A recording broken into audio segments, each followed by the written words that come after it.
Hello, everyone. Thanks so much for coming to the podcast today. I am so excited to be sharing this information with you. It's been on my heart for a while, and it's something that comes up a lot in coaching. So, the topic of this podcast is to see if you might owe your body an apology. So, I was thinking about this morning. I was out playing pickleball. You guys know that I love pickleball. And as I was playing it, there were a few times when I was feeling some tweaks in my body, some pain in my shoulder and my hip and my ankle. And I realized that I have completely transformed the way that I talk to my body when I experience discomfort. And I want that for you too. I want you to see that there is a different way to relate to the sensations in your body. And part of what has helped me be able to make that transformation and to make it so tangible and so sustainable is that I started apologizing to my body. Now, you might be like, why do you need to say sorry to your body? Well, there's three things, and there's tons of them, but these are the three main things that I see every day that people do to their bodies. So the first one that I see is that I see you pushing past your comfort zone for the benefit of others. In fact, this is the crux of people pleasing. I'm going to be doing another workshop on people pleasing. So if you missed the one last month, you can sign up for it today. It's on March 19th.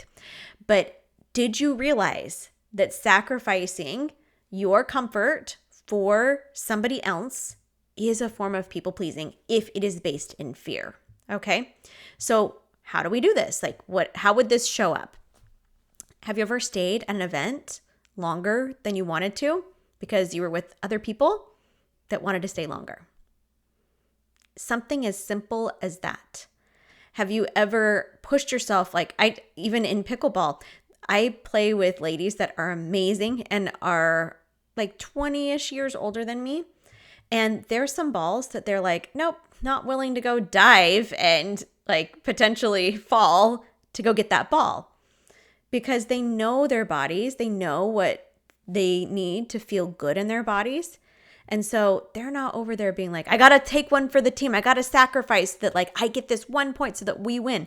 They know, and I think this is because of age and wisdom, they know that it's not worth it to potentially hurt yourself in order to help out the team, in order to help out so that you are going to, maybe potentially win. So if you find yourself doing this, think about it. Is there any place in your life where you're pushing past what you're comfortable with at your own expense for other people? Maybe you're just want to, like I said, if you're at a family event and you told your spouse, hey, I am happy to go for an hour. That's all I want to go. I need to prioritize rest. And there's some other things that I need to do that I want to get home and do. And then the spouse is like, oh, I'm doing great. I'm having a good time. Let's keep going. And you just ignore your own desires and needs and what you've communicated. That could be a way. So is there another area that this happens in your life? Because think about it. If this was happening with somebody else where you were asking someone else consistently, hey, I just want to make sure that you know that what you want doesn't matter. So we're going to pay attention to everybody else, but not you. Your relationship probably wouldn't be very good with that person. Now, would it? Same thing for your body. You have a relationship with your body, and doing this is degrading your relationship with her. She's listening. She hears you telling you what you want isn't important. What you want doesn't matter. So that might be something that we need to apologize for. Number 2, ignoring your body. How often do you do this? Especially if uncomfortable sensations come up, you just try to push them away, try to ignore it. Just think, if I don't think about it, then maybe it'll go away and I don't have to worry about it. This really shows up like telling yourself to just suck it up and it's not that bad. Other people have it worse than you. You don't have it that bad, so you don't have any reason to complain.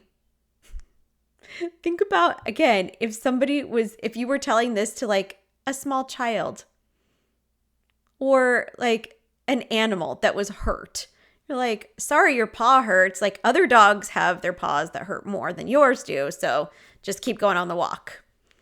No, we want to take care of that poor dog. We want to take care of that poor child, whatever it is. And again, it's a rupture in the relationship if you are ignoring yourself. Sensations come up in our bodies emotionally and physically to communicate to you. Your body cannot communicate through words. So she will communicate through symptoms, through fatigue, nausea, pain, dizziness. All of these just vague things are actually messages to you to say, hey, something's out of alignment. And when you ignore that, that's a form of resistance. It actually increases the symptoms and makes them bigger and bigger, okay?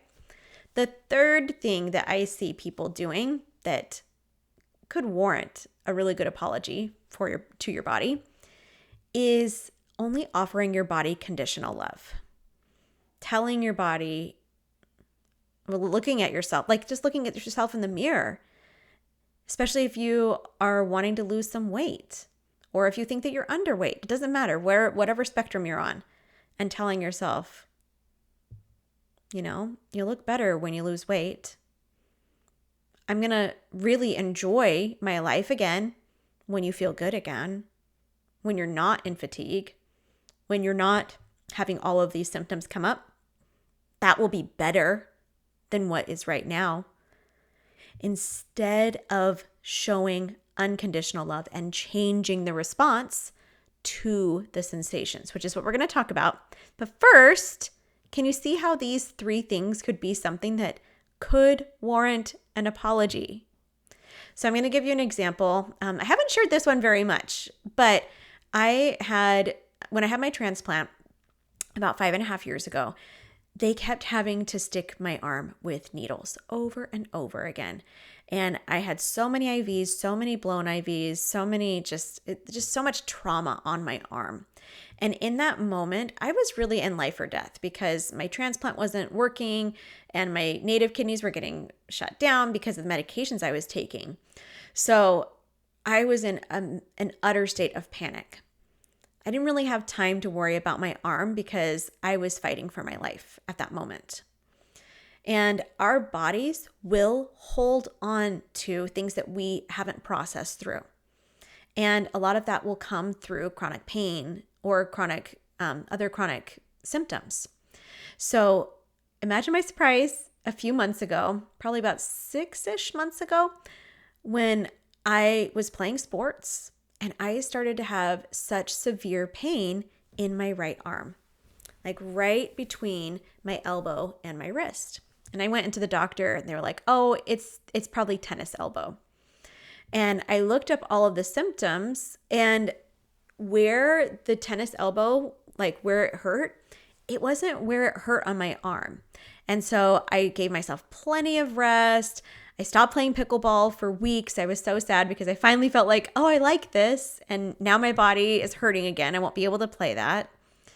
And after giving my body a lot of rest, doing all the things that I knew how to do to conventionally help my arm, I was on a coaching call with my coach, who coaches also on mind body syndrome.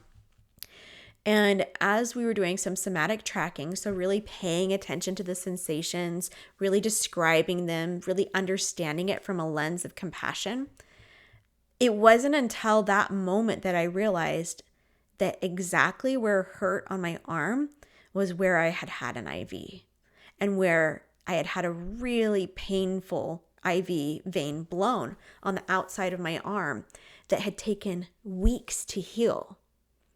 So my body in the moment when I was going through all of those crazy times wasn't able to process what had happened to my arm. And I was so mad at my arm for hurting and preventing me from being able to do what I wanted to do. When I went into my body, did those embodiment practices, the pain just vanished. I was so shocked because all that was left was absolute love, because I started apologizing profusely to my arm. It's like, I am so sorry that I was so mean to you. And I told you that you weren't good enough and why aren't you healing and what's wrong with you? That kept me in an escalated nervous system state, and it made it so that I wasn't able to access homeostasis, that rest and repair state. So how do we do this to different parts of our bodies? Because there's probably some part of your body where you've been maybe holding some resentment. Maybe it's that you can't run right now, or that you have like a lot of this chronic fatigue where at the end of the day, you're spent and you can't really do a lot and you want to be there for your family more than you're able to. Whatever it is, that part of you is waiting for you to shower her with unconditional love. Because this is what I did when my ankle started to have a little bit of sensations, uncomfortable sensations today when I was exercising. I was like, oh, that's right. This is the ankle that I rolled. I think I turned 21. So however many years ago that is. I'm 40 now, so you guys do the math. So almost 20 years ago, rolled it while I was going on a hike to have a supai, if anybody is familiar with that. We were backpacking. I rolled my ankle. It swelled up to the size of a golf ball. I had ace bandage and I wrapped that sucker as tight as I could. And then I proceeded to hike because I knew this was a once in a lifetime opportunity for me. Hiked over 20 miles in 24 hours on a really busted up sprained ankle. And when I am in escalated nervous system states, when I'm in that fight or flight and I'm feeling like people pleasy, like, oh, am I doing this okay? Am I all right? Are other people going to judge me? When I get into that energy, I will notice that I feel sensations in my ankle. So when that happened today, I turned to my ankle and said, oh, I'm so sorry. I'm so sorry for expecting so much out of you. Thank you.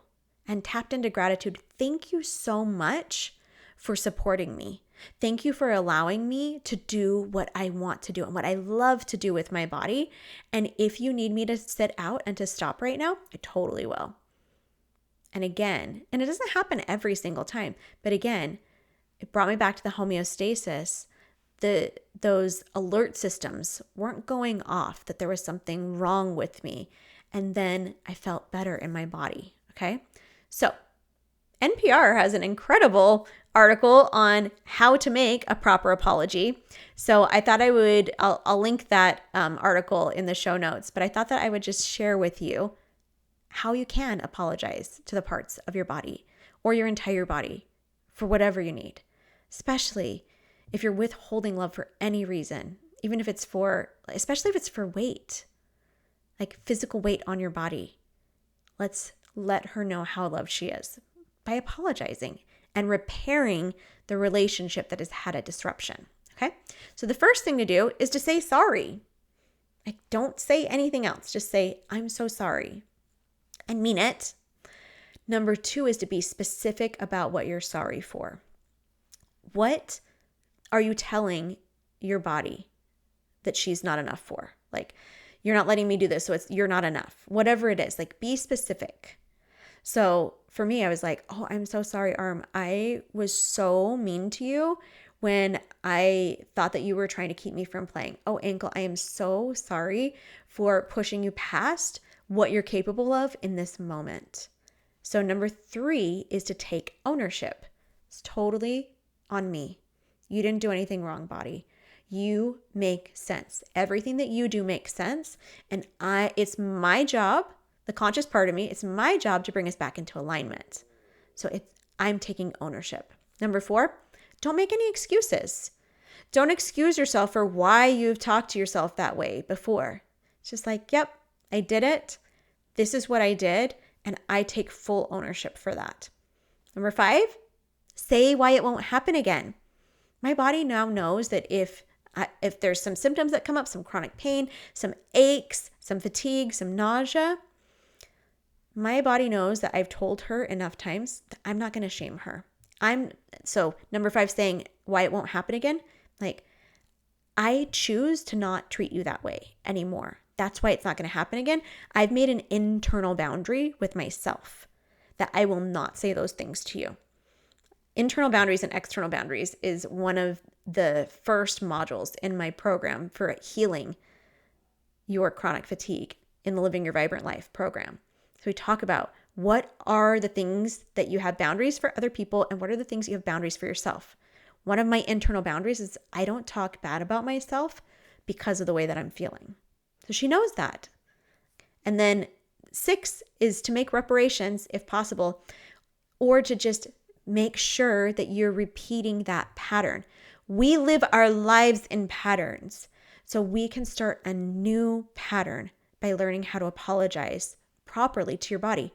Because guess what? She's probably been waiting for you to notice her, waiting for you to see how amazing she is, all of the incredible things that she allows you to do with and through your body, the life that you experience because you have a body. I've said it before and I'll say it again. We are spiritual beings having a human experience. It's so incredible that we're able to have this human experience given whatever body we have. So if you are feeling a lot of symptoms, if you're feeling down, terrible in your body, anxious, depressed, any of these things, this could be a sign to you that there's some part of your body that is misaligned. There's some part of your relationship with your body that's misaligned, and that you could really benefit from taking ownership and showing remorse to repair the relationship. It's okay that relationships get disrupted. What always matters is how you repair it. This will start an entirely new shift for you, a new programming, a new pattern. And it's the healing pattern. This is how we heal. After doing the apology, then anchor it in with gratitude. Gratitude is one of the highest levels of vibrational expansion in our bodies. Expand your capacity to feel good for longer periods of time once you have repaired that relationship. And if this is something that you're like, okay, I can see where she's going, I can see like how it could help, but I'm still like, how do I do this? What body part would I need to do this with? Like, what am I doing that's separating me from myself? That's what coaching is for. It's really hard. I love the analogy of when you're looking at a jar. If you're inside the jar, you can't read the label. You can only read the label from the outside. And a coach can help you in order to read that label and to start to see, okay, what is my patterning? What is my current patterning? How do I get awareness and a lot of self-compassion for that current way that I'm doing it? And then also shift and make a decision for a new pattern that's going to put me into the emotional state of abundance that I want in this area of my life. Because when you are in that abundant state, that is where these symptoms disappear. It's where you start to be in alignment and to really feel energized in your body. I know I've talked a lot about our pain today, but you can use this the same way for your energy. Like, how have you shamed yourself for not having energy, for not showing up for people the way that you want to? Maybe that's the disruption that needs to be repaired. And I'm going to be doing on March 19th, a class on people pleasing. I was already talking about that a little bit. There will be a sign up in the show notes. So if you are interested in finding out, do I people please? Because most of you think that you're not people pleasers. But then when I start to talk about different ways that we people please, you're like, oh, wait, that is me. It's contributing to how you feel in your body. It's contributing to why you experience chronic fatigue. And healing that pattern of people pleasing is just one area where you can get so much traction and really start to feel more energized in your body. So join me for the class. I'm so excited to offer it to you. Like I said, it's going to be March 19th, and you can look for the details in the show notes. All right, everybody, have an incredible week. I'll see you next time. Bye.